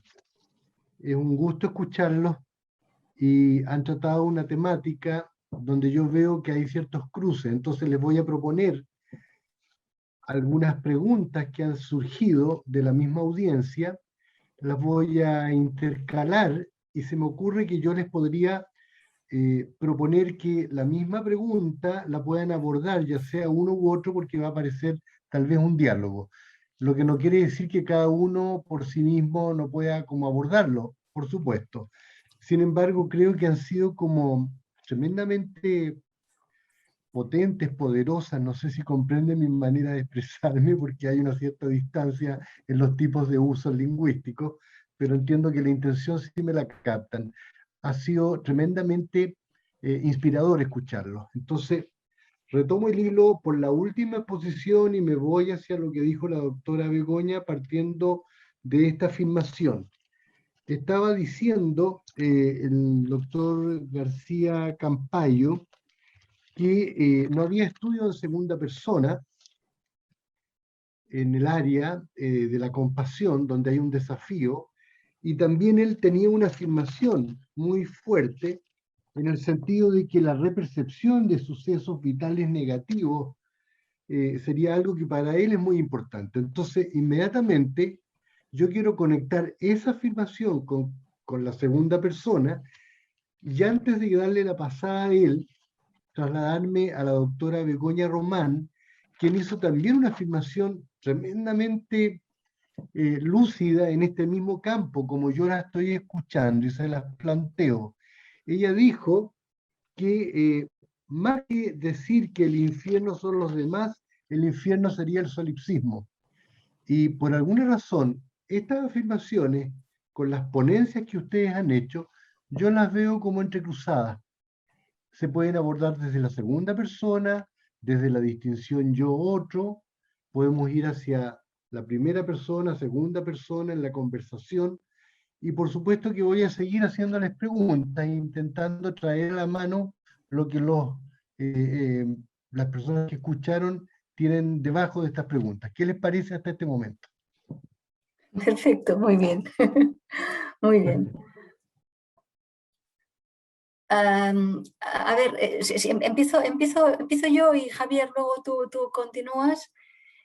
Cuando yo he afirmado muy rotundamente contra Sartre, ¿no?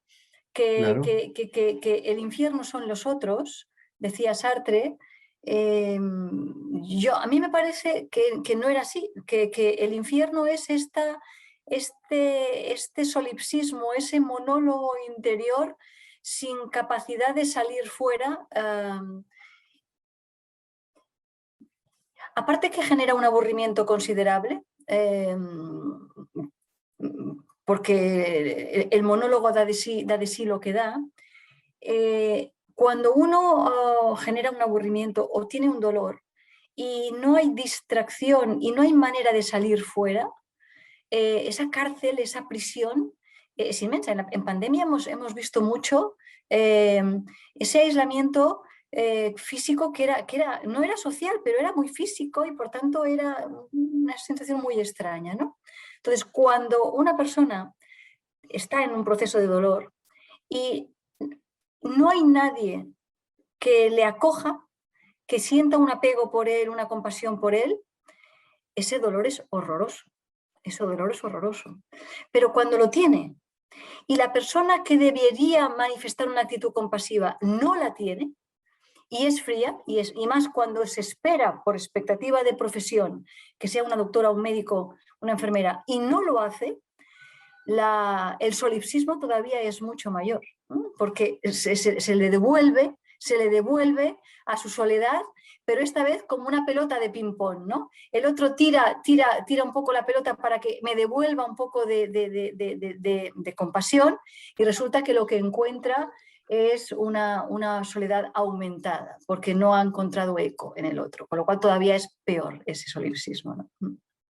Bueno, agradezco mucho la respuesta y pongo en conexión al doctor Javier García Campayo con la misma temática o con respecto de lo que dice la doctora Begoña Román con respecto a la repercepción de un suceso vital negativo y el papel de la segunda persona, donde va a pegar exactamente en la temática que estamos abordando ahora. Sí, bueno, yo efectivamente estaría de acuerdo, ¿no?, con lo que dice la profesora Román. El infierno no son nosotros, el infierno siempre somos nosotros, ¿no? Quiere decir, nuestro diálogo interno es el que produce todo ese sufrimiento, ¿no? Yo creo que la gran diferencia entre la visión oriental y occidental de la psicología es que nosotros en Occidente pensamos que la felicidad y el sufrimiento están fuera de nosotros, mientras que la tradición oriental, con las palabras de Buda como representante, ¿no?, la felicidad y el sufrimiento están en la mente, están en la mente. Entonces los otros simplemente son, digamos, la excusa para generar felicidad o sufrimiento, pero está en la mente, ¿no? Y volviendo a lo que comentabas, Roberto, hay otros mecanismos terapéuticos, pero yo creo que ese mecanismo concreto, que no es exclusivo de mindfulness y de compasión, también se da en otras terapias de segunda generación, como la terapia cognitiva, para mí es clave. La aceptación, otra terapia de tercera generación, muy ligada a mindfulness, trabaja especialmente eso también, ¿no? Todas las situaciones negativas que nos han ocurrido en el pasado, si las seguimos conceptualizando como negativas, las seguimos interpretando como traumas de alguna forma, ¿no?, con diferente intensidad, etcétera, eso es una carga pesada que cargamos con nosotros toda la vida, ¿no? Mientras que si somos capaces de reexperimentar el pasado, de repercibirlo como algo que no fue tan necesariamente negativo, sino que tuvo algunos aspectos positivos, generalmente de aprendizaje, uno puede convivir con ese pasado de una forma mucho más sana. Y siempre es así. En aceptación se trabaja con una pérdida, una ganancia, ese famoso proverbio japonés, ¿no? Un ejemplo es, si mi padre se ha muerto, pues yo qué sé, ¿no?, cuando yo tenía 10 años, claro, eso lógicamente para la mayor parte de la gente es algo muy negativo, y lo es. Pero uno podría darle la vuelta y podría decir, sí, pero he tenido la suerte de saber lo que es un padre que me ha querido tan intensamente 10 años. Mucha gente no ha tenido esa experiencia, no ha tenido padre, no ha sabido lo que es, o ha tenido un padre que nunca la ha querido. ¿Me explico?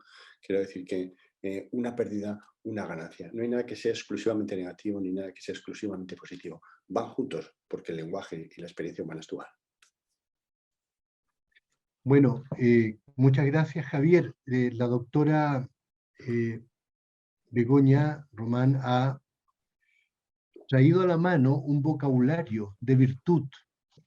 La pregunta entonces, esta elección de vocabulario que nos ha remitido incluso a la tradición occidental, aristotélica, tú la puedes ver en conversación, y le vamos a preguntar a ella también, con estos planteamientos que tú estás desarrollando respecto de la compasión, porque fíjate que ella afirmó algo que a mí también me llamó mucho la atención y que quiero que lo conversemos con ella y contigo y con el público nuestro. Fíjate que ella decía que una experiencia que no ha sido elaborada respecto de la historia genera trauma. Y lo que tú estás planteando es una... Entonces, ¿cómo podríamos conversar en estos dos ámbitos? Ella trajo la virtud y además trajo la medicina narrativa. Y tú estás trayendo una tradición de compasión pasando a la deconstrucción incluso, en una tercera etapa. ¿Dónde ven conexiones? Te pregunto a ti, Javier, te estoy estudiando porque te conozco, y a la doctora, bueno, la trato por el momento, dado que la estoy recién conociendo, le digo usted por el momento.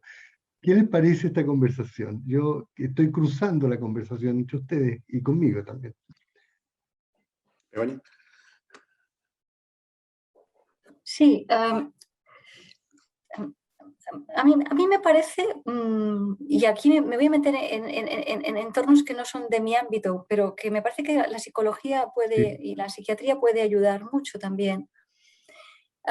Muchas veces cuando ayudamos a una persona que está en un entorno, una situación límite o en un dolor muy grande, y psicoterapéuticamente o desde un médico de atención primaria o familiar y comunitaria acompaña a esa persona para que vaya encontrando un tipo de relatos que le ayuden a digerir, el objetivo no es algo así como la verdad. ¿Qué pasó? ¿Qué me pasa? Ni siquiera un diagnóstico clínico. Yo creo que aquí el objetivo en este acompañamiento de constituir relato, de narrar historia, es generar compañía. Generar una compañía en el que en el momento en que estamos intentando buscar la historia, esa persona ya se encuentra un poco ya más acompañada y por tanto ya no hay tanto dolor. Pero el objetivo no es que encuentre un relato como la verdad, ni siquiera un diagnóstico clínico, sino que encuentre unas pautas, unas pistas que le permitan continuar con la vida cotidiana de manera menos dolorosa y más llevadera. Y yo creo que ese es el trabajo, para mí, de la buena actitud compasiva, ¿no? No es tanto una cuestión Doctora, epistémica, sino una cuestión ética, ¿no? Doctora, y de lo que usted está diciendo en este momento, ¿cómo podríamos preguntar aquí a Javier, en esa dimensión ética, el papel del apego, justamente, en esa compañía, y esta repercepción del hecho, digamos, doloroso, traumático? ¿Cómo lo ve Javier este punto, por favor?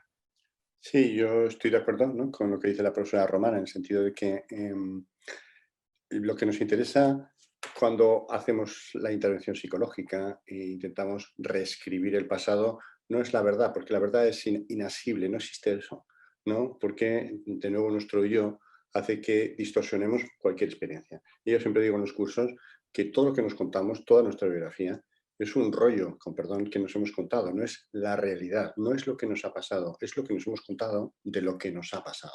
Nunca va a ser la verdad, ¿eh? Watzlawick, el famoso psicólogo, tiene un libro específico sobre eso, ¿no? Dice, ¿es real la realidad? Claro que no, nunca es real, ¿no? Toda la gente que nos está viendo ahora, cada uno contará una batalla diferente de lo que está viendo y todos estamos viendo lo mismo, ¿no? Entonces, de acuerdo en eso, el apego, clave. Porque si yo no tengo un modelo de apego seguro, es decir, no tengo confianza básica en los demás seres humanos, no me voy a dejar ayudar fácilmente, porque desconfío de ellos, ¿no? Entonces, esto distorsiona todas las relaciones, las envenena de alguna forma, ¿no? Tener un apego seguro no solamente es útil para tener menos patología de cualquier tipo, etcétera, etcétera, sino para tener una vida social satisfactoria, que es la principal satisfacción de los seres humanos. Cuando damos cursos de compasión, yo siempre insisto en que la emoción más sana y más agradable que tiene el ser humano es la de conexión con otro ser humano. Eso es único. De hecho, es clásico el estudio de psicología, ¿no? Donde a los estudiantes se les daba $20, les decían gástalos en lo que quieras, ¿no? Y eran mucho más felices los que gastaban esos $20 en otros que en sí mismos. Es decir, lo que nos hace felices a los seres humanos es la conexión con otros seres humanos. Es la mayor sensación de bienestar. Pero eso requiere un apego seguro. Por eso decía que cuando desarrollamos este modelo nuestro de compasión basada en estilos de apego, también fue porque veíamos que mucha gente no podía desarrollar compasión, porque tenía tal desconfianza hacia los demás que era teórico eso, no podían. Tenían que reparar, y eso se hace en la terapia, ese modelo para que se convirtiese en más seguro y entonces sus relaciones eran de confianza. Bueno, los invito a reflexionar ahora con nuestra audiencia. Hay como dos tipos de grupos de preguntas. Todas las preguntas hacen referencia a una especie como de contraposición entre lo individual y lo colectivo, o la familia y el colectivo, y creo que por la vía de un universalismo que se tocó acá, interactivo versus sustitutivo, hay una línea de respuesta.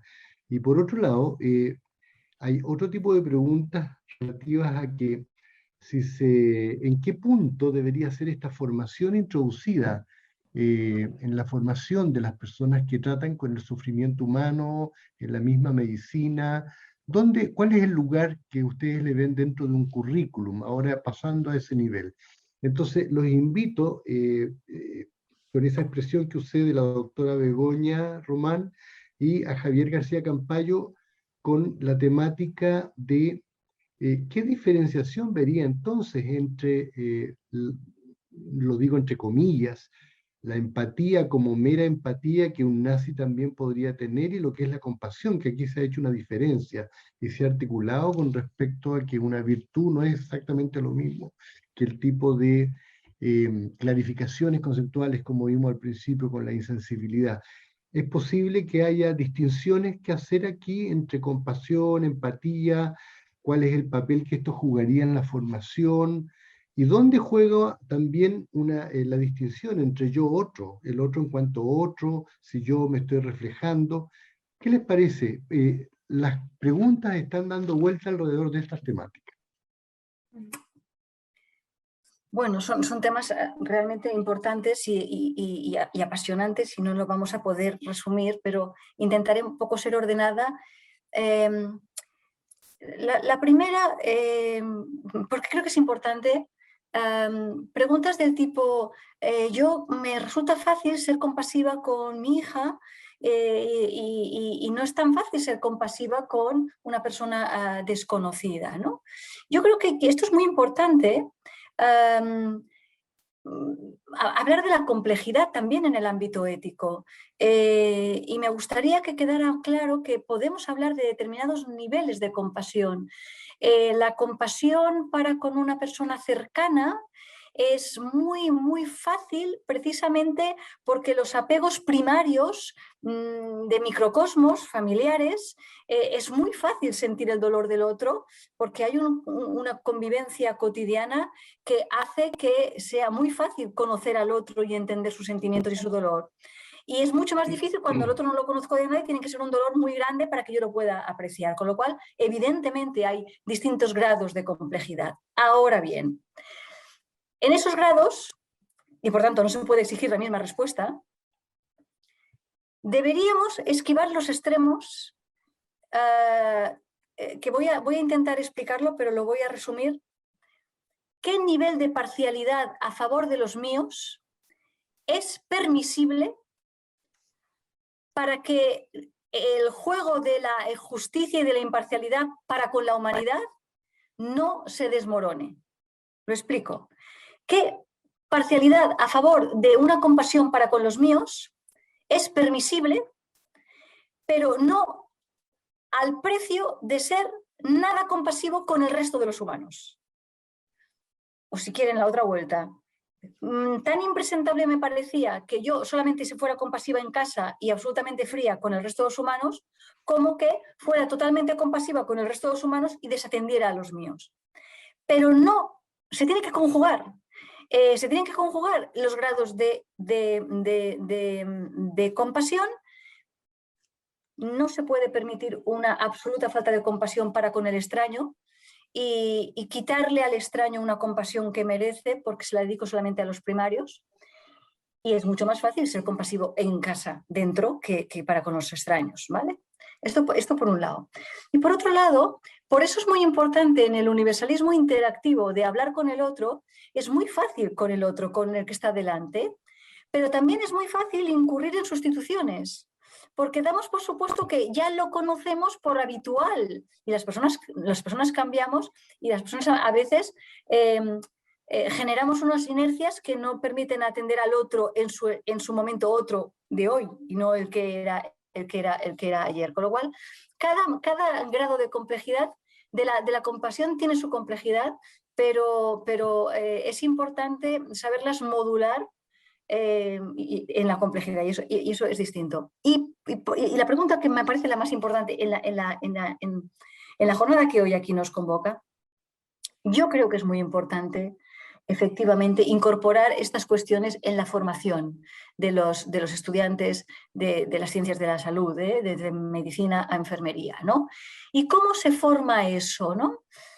Yo creo que aquí la literatura es esencial. La literatura, el arte, leer historias, enseñar a hacer entrevistas, grabando las entrevistas, haciendo que vean su lenguaje no verbal, los estereotipos con las que van. Con lo cual, aquí me parece que son un tipo de asignaturas muy en acción, ¿no? No son teóricas, son de desarrollar competencias, actitudes y siempre en grupo y en conversación y en diálogo, no el profesor que habla y los otros simplemente escuchan, sino efectivamente generando un diálogo socrático lo más interactivo posible para que el universo de la clase se emule este universalismo interactivo que, citando a Sida Benjavid, he intentado defender aquí. Muchas gracias, Javier. Muchas gracias, doctora.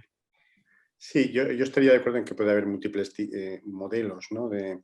de gestionarse con la compasión, ¿no? Puede haber gente muy compasiva con su familia y se hablaba de los dictadores, ¿no?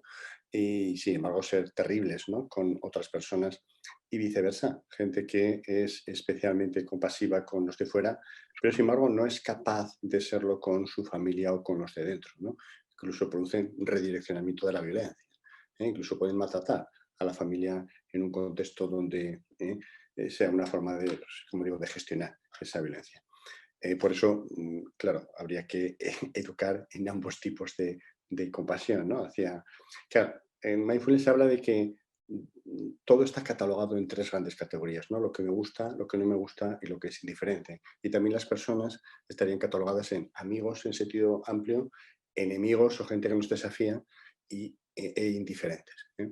Entonces, claro, a veces la relación que se tiene con los enemigos es absolutamente despiadada y con los amigos compasiva, etcétera, etcétera, ¿no? Una de las prácticas de la compasión es equilibrar esas etiquetas de manera que no se solidifiquen. Uno tenga claro que no hay amigos, enemigos, indiferentes de una forma estable, sino que es continuamente cambiante y absolutamente subjetiva. Sin embargo, en la última parte no estaría de acuerdo por primera vez con la doctora Román en cómo se educaría. Por supuesto es importante, ¿no?, generar compasión en los alumnos, pero yo creo que con el modelo que describía la profesora Román, lo que se educa es la empatía, no la compasión. Yo llevo 30 años enseñando habilidades de comunicación que incluían empatía. En medicina he escrito mucho sobre esto hace más de 20 años. Empatía, porque entonces no se hablaba de compasión. Y así efectivamente se desarrolla la empatía, con obras clásicas, con todo, efectivamente. Pero la empatía facilitará el quemado profesional, porque no es compasión. Es que este es el problema. Si hacemos a la gente mucho más sensible a percibir el sufrimiento de los demás, eso, si no están demasiado expuestos al sufrimiento de los demás, puede ser bueno, pero si están muy expuestos, se romperán. De hecho, insisto, la gente que más quemado profesional produce, esto ya lo hablaba Friedrich Mann, los primeros que hablaron del quemado profesional, era la gente más empática, porque al final se produce... Las relaciones humanas están basadas en la reciprocidad. Estas personas muy empáticas tenían un gran deseo de cambiar el mundo, de ayudar a sus pacientes. Estos no mejoraban, eran adictos a drogas, etc. Y a los 2 o 3 años estaban absolutamente cínicos, que es, como les decía, la escala principal de Maslow. El desarrollo de la compasión es un tema clave, porque en la compasión no se sufre con.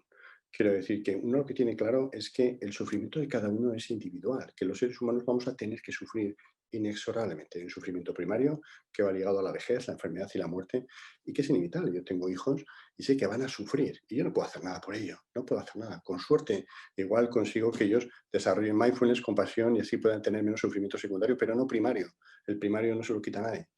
Y la compasión lo que te permite es poder estar acompañando a esta persona sin quedarte contagiado emocionalmente por su sufrimiento, y lo que necesitas es estar ahí. Porque, por ejemplo, cuando aparece una enfermedad crónica, lo que vemos es que la gente va rápidamente a consolarles los primeros 6 meses, pero luego desaparecen, porque por empatía no se contagian de ese sufrimiento y no pueden soportarlo. Solo la gente que desarrolla compasión, no empatía, son los que permanecen de forma estable. Entonces, yo creo que hasta ahora se ha enseñado mucha empatía, pero poca compasión, y ese modelo hay que cambiarlo. Una temática profunda de conversación y diálogo. Por las actitudes veo que prima el diálogo, y es posible que haya un acuerdo en los fines y que tengamos que discutir más los métodos. Y ahí va a entrar a lo mejor esta parte de la conversación. Y creo que en ambas posiciones ha aparecido, por un lado, lo psicológico y también trascender ciertas perspectivas psicológicas. Creo que hay material para continuar este diálogo. Lo que yo puedo hacer ahora es dejarlos invitados a que vamos a continuar esta acción. Ahora discurrir con nuestro horario, con nuestra conversación según el programa, a menos que fuera absolutamente urgente decir algo en este momento a alguno de nuestros 2 expositores, si no yo seguiría adelante, pero ustedes tienen la palabra. Solo agradecer la invitación. Igualmente, y gracias, Javier, porque me has enseñado esta correctiva que me ha encantado, y me la he apuntado, digo, muy bien, sí, tienes razón, tengo que repensar ese tema, me ha gustado muchísimo. Gracias, Javier, un placer compartir contigo. Roberto, un placer. Placer. Y queridos amigos... Yo agradezco, sí, perdón, Begoña, disculpa. No, que un placer, y que lamentamos que estamos en España y que las conexiones son como son, y creo que los oyentes han sufrido un poquito de ida y venida de los sonidos, que hemos hecho lo posible, pero espero que se pueda recuperar de alguna forma con la grabación o algo así. Muchísimas gracias. Sí. Bueno, les agradezco en nombre del Laboratorio de Medicina Narrativa, de la escuela, de la universidad y de la audiencia, y el mío propio. Ha sido una encantadora manera de empezar esta tarde de conversaciones. Así que ahora dejo este espacio yo también. Muchas gracias.